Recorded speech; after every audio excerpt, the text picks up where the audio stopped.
Nos acercamos ya hacia el final de este segundo día. Lo hacemos con una charla en la que se compartirán opiniones sobre la importancia de la conectividad, las telecomunicaciones y los despliegues de redes como tractor de la economía española en el entorno de las ciudades, pero también en el entorno rural más despoblado.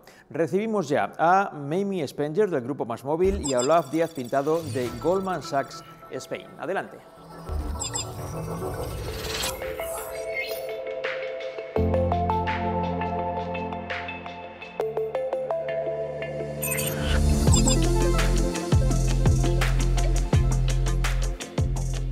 Muchas gracias, Vicente, y gracias a toda la organización de Digitales y a Alicia Richard por la invitación. Es un placer para Maine y para mí estar con vosotros en un evento que es claramente una referencia en el sector de telco, de tecnología y de infraestructura. Y es un placer también estar contigo, Maine. Después de tantos años trabajando juntos, creo que es la primera vez que no vamos a estar negociando nada, con lo cual seguramente estaremos de acuerdo en todo. Quizá para empezar, una primera pregunta y también para poner en contexto, si nos puedes contar un poco la trayectoria de MásMóvil desde que lo fundaste, creo que fue en el 2006, un poco la historia de emprendimiento, de aventura y de creación de valor y de éxito. Muy bien, muchas gracias, Olaf, muchas gracias, Alicia. Hola a todos.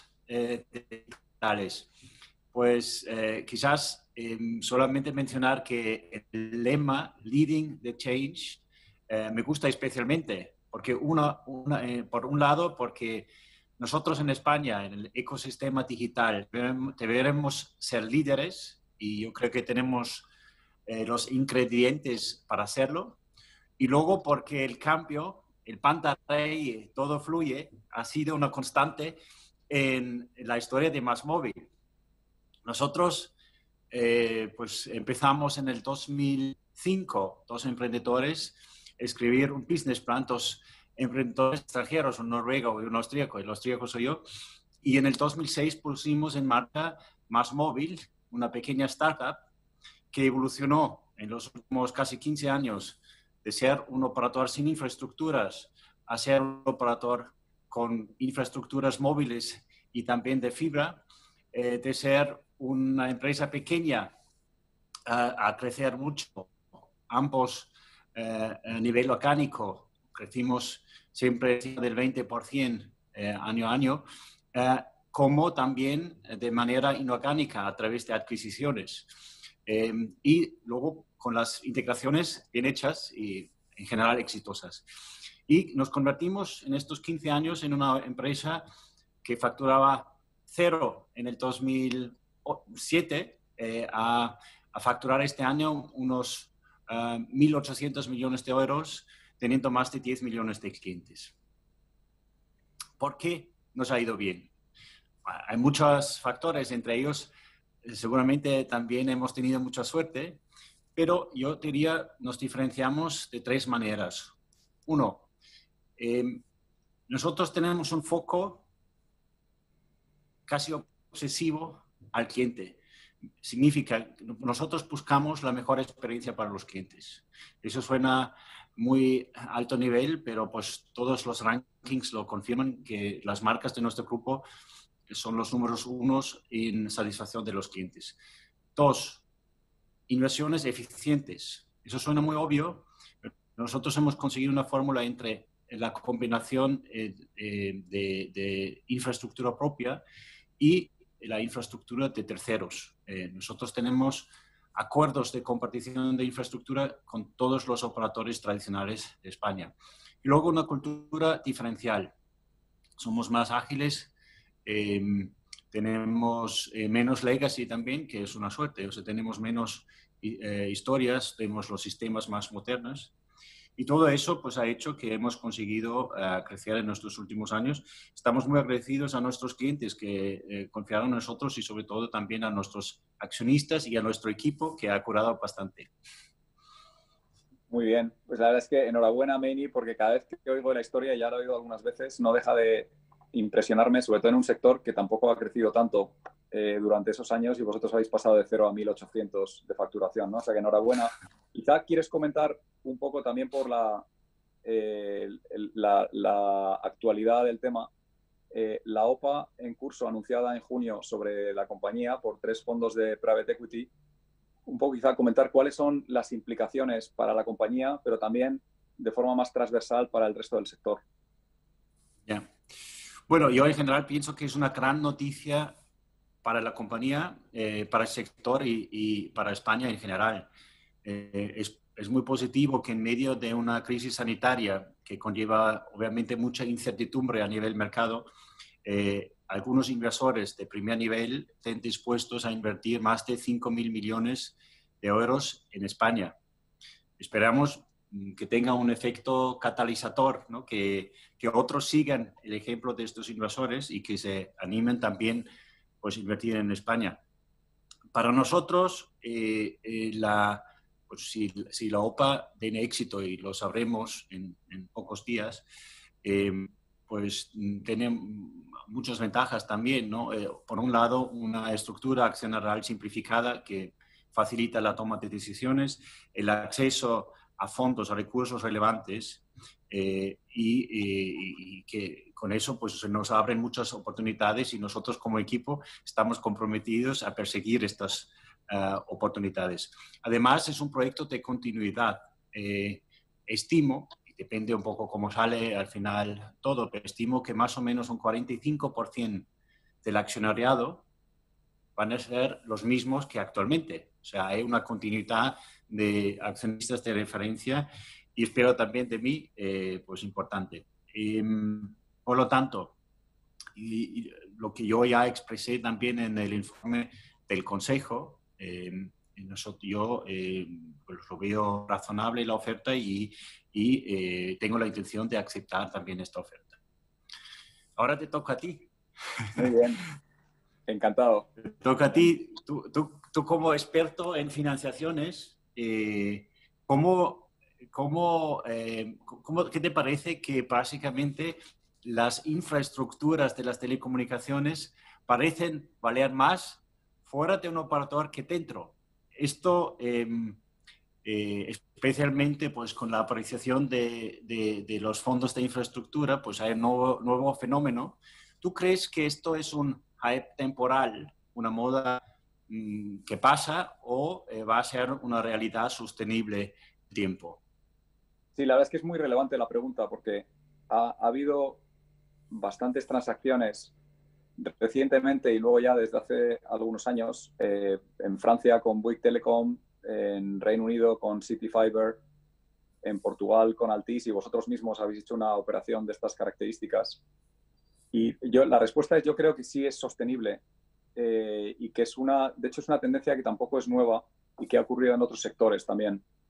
Y al final de lo que se trata es, hay determinadas partes de la cadena de valor de un negocio, en este caso del sector de telco, que en un momento determinado se perciben como más estable que el conjunto del negocio.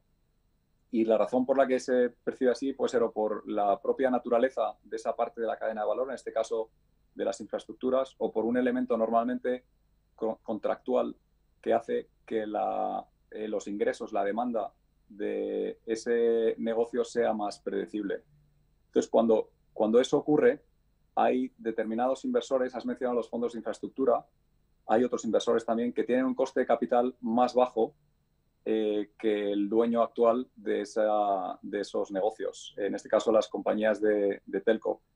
Y por eso ocurren estas transacciones. Si tienes un coste de capital más bajo, puedes pagar más de lo que el mercado le está asignando al valor de ese negocio dentro de la compañía. Cuando mencionaba que esto ha ocurrido desde hace muchos años, no es nuevo en otros sectores, por ejemplo, las empresas de electricidad, los utilities y empresas de gas vendiendo las redes de gas, que son también negocios, en ese caso, regulados y con una demanda muy predecible. Las autopistas, por ejemplo, que históricamente eran parte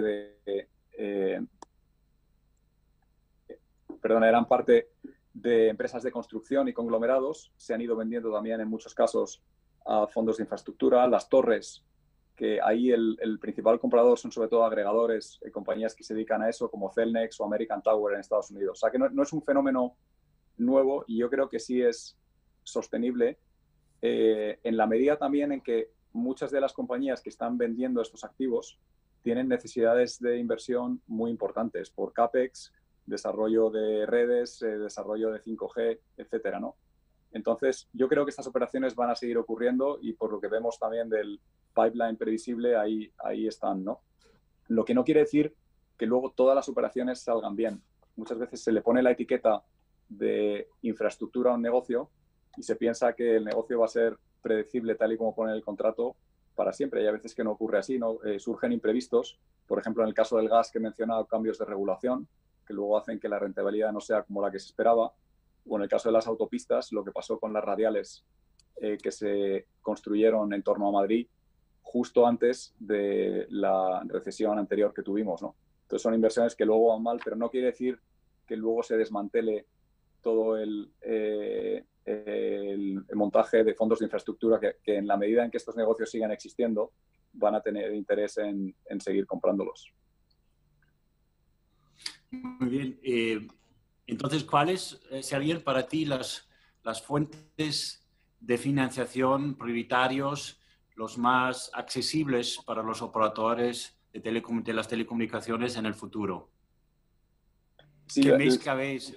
Sí, no. Yo el sector de telecomunicaciones es uno de los que primero más ha requerido financiación durante las últimas 2 décadas, porque es un sector que ha invertido muchos miles de millones en todas las diferentes tecnologías, del cable, el móvil, los incumbentes integrados, han tenido necesidades de inversión muy grandes y han accedido prácticamente a todas las fuentes de financiación. Es uno de los sectores más financiados que hay y también es un sector esencial en la economía, ¿no? Desde deuda senior muy sencilla a corto plazo o a más largo plazo, hasta capital cotizado en mercados bursátiles, capital privado, fondos de private equity, como es el caso de MásMóvil, bonos high yield, préstamos institucionales, vendor financing, los fondos de infraestructura, como hemos mencionado, para la venta de activos. Todas esas fuentes de financiación están a disponibilidad de las compañías y al final, ¿cuál es el mix entre todas ellas? Depende del ciclo del negocio de cada una de ellas y del ciclo también de desarrollo en el que se encuentren. Por poner un ejemplo, quizá el más relevante ahora es el propio MásMóvil, ¿no? Desde que tú fundaste MásMóvil en el 2005 y luego accediste a Capital Semilla de Eduardo Díez, Hotliner, de Inverready, de muchos amigos tuyos, en ese momento con pocos millones de euros, pero que eran muy importantes para el nacimiento de la compañía, hasta luego el acceso al mercado bursátil alternativo en España y luego las primeras inversiones de private equity en forma de bonos convertibles de Providence. Todo eso habéis ido accediendo y madurando y algunas fuentes que eran muy relevantes en su momento dejaron de ser tan relevantes porque ibais accediendo a otras más baratas, ¿no? Vendor Finance también, cuando comprasteis Yoigo y ACS reinvirtió y se quedó en términos parecidos a los de Providence. Luego, una vez que ya habéis accedido al mercado bursátil, pues como decía, fuentes más baratas y más líquidas también, ya cuando fuisteis parte del mercado continuo, del IBEX y ahora dentro de poco en el Eurostoxx. Todo eso va haciendo que tengas fuentes de financiación más acordes a un estado de desarrollo y de madurez del negocio y de generación de flujos de caja que no tenías al principio. Y como te decía, todo esto es un poco función del ciclo de inversión de cada parte del negocio por ejemplo, y esto también tiene sus altibajos. Por poner algún ejemplo, en el sector de cable, que hace pocos años, 4 o 5 años, cotizaba a unos múltiplos bastante altos porque todavía había perspectivas de crecimiento importantes, 7,5, 8 veces EBITDA, ahora ha bajado bastante porque esas perspectivas de crecimiento han bajado también, ¿no? Y los incumbentes que antes cotizaban también, como antes hace ya más de una década, múltiplos de EBITDA parecidos, han dejado de cotizar, de hecho, con múltiplos relativos al crecimiento y están mucho más relacionados con múltiplos de yield, o bien de free cash flow yield o de rentabilidad por dividendo, donde ya se ven que son negocios mucho más maduros y con, al final, un punto de vista de inversor casi que lo mira como un bono y una comparación con cuál es el bono sin riesgo entre comillas, del Estado soberano, ¿no? Entonces, cuando eso va ocurriendo, lo que ves es ajustes para ver si la rentabilidad de la inversión que se prevé es superior al coste de capital, que si quieres es la premisa principal de toda fuente de financiación y lo que tiene que ocurrir, ¿no? Y cuando eso no ocurre, porque los negocios se ajustan, se hacen más competitivos, bajan los márgenes, etcétera, pues acaba pasando ventas de activos, como hemos visto antes, que se pueden valorar mejor que tu propio negocio, como las infraestructuras que hemos hablado, o consolidación para creación de sinergias y búsqueda de rentabilidades mayores que no puedes conseguir por ti solo. Muy bien, muy interesante. ¿Cómo ves el sector tú? ¿O quieres que te diga, cuenta un poco cómo veo yo el sector de las telecomunicaciones en España? No, sí que quizá, porque sabes mucho más que yo, ¿por qué no lo cuentas tú? ¿Cómo ves tú el sector? Y sobre todo ahora, después de lo que has contado antes de la OPA de MásMóvil, pues también el elemento de consolidación que he mencionado yo, ¿qué relevancia puede tener dentro del sector?